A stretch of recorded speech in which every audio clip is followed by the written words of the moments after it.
Thank you and welcome to the show this morning.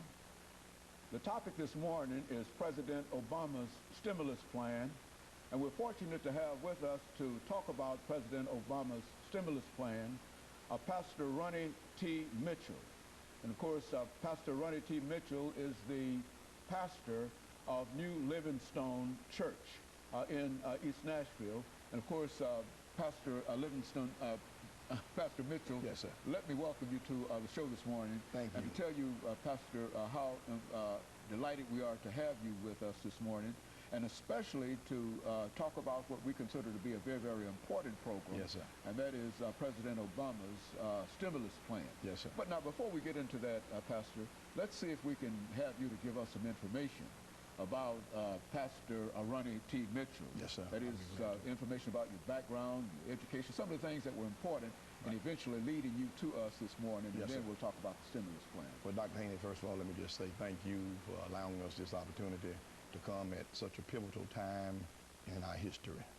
Again, I'm Ronnie T. Mitchell, Senior Pastor of New Livingstone Church, lifelong resident of Nashville, Davidson County, the second son of Charles and Julia Mitchell. And my dad had a record shop called the Jam Record Shop, which stood for Jubilant Area of Music. And from the time I was in the 9th grade, I had the responsibility of working in that record shop, developing a work ethic, learning how to interact with people, learning how to conduct business. And that provided me with a foundation that has prepared me for this journey that we are on now. I'm a 1971 graduate of North High School. I had a nickname, Clay Street Slim. Okay. It was back during the days of Joey Gillum playing quarterback at Tennessee State University. I was quarterback at North High School. North High was located on Clay Street, and so inadvertently I became known as Clay Street Slim. Yes, sir. I attended Tennessee State University with a criminal justice major. Unfortunately, I did not graduate from Tennessee State, but went on to start a family, worked at Worthing Industries over on 8th Avenue, which is now condominiums. And then I was blessed to move into management and management training. I ran the Red Ace gas station down at 8th and Jefferson there in North Nashville, which later changed to MAPCO Gasoline Marketers. And then after that, I went to work at Goodyear, again, engaged in sales, interacting with people. Then went to work for the government in 1986, of which I'm still now employed. I am with the Codes and Building Safety Department of the Metropolitan Government, and we are charged with the enforcement of the Building and Zoning and Property Standard Code to make sure the quality of life in Nashville is enhanced and kept at a high level. Again, I've been there for over 20 years. In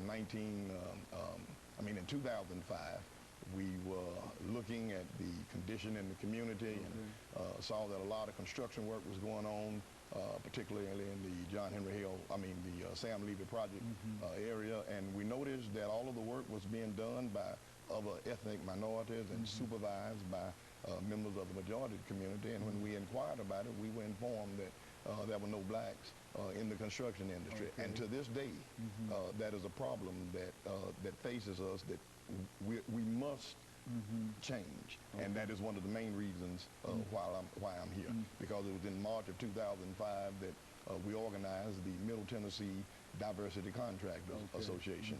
We are a group that is committed to the idea of opening doors of opportunities for those that are socially and economically disadvantaged. We're located right here in Nashville, Tennessee, and in fall of 2008, fall of last year, we had the opportunity to listen to our esteemed Mayor, Carl Dean, at a poverty symposium where he chartered a course to reduce poverty in Nashville by 50% over the next 10 years.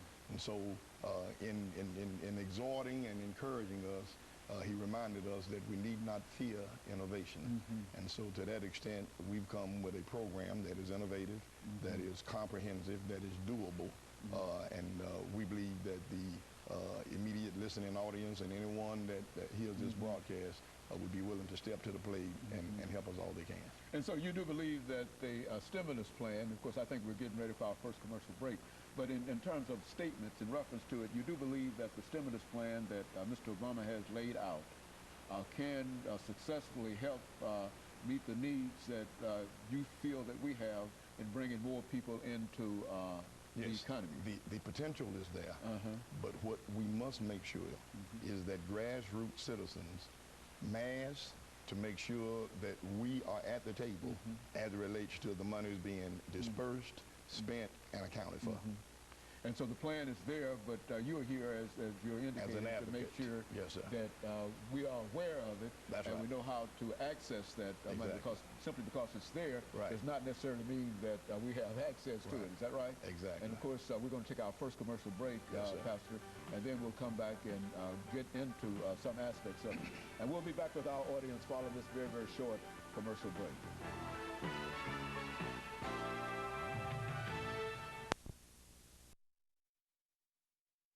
We're talking to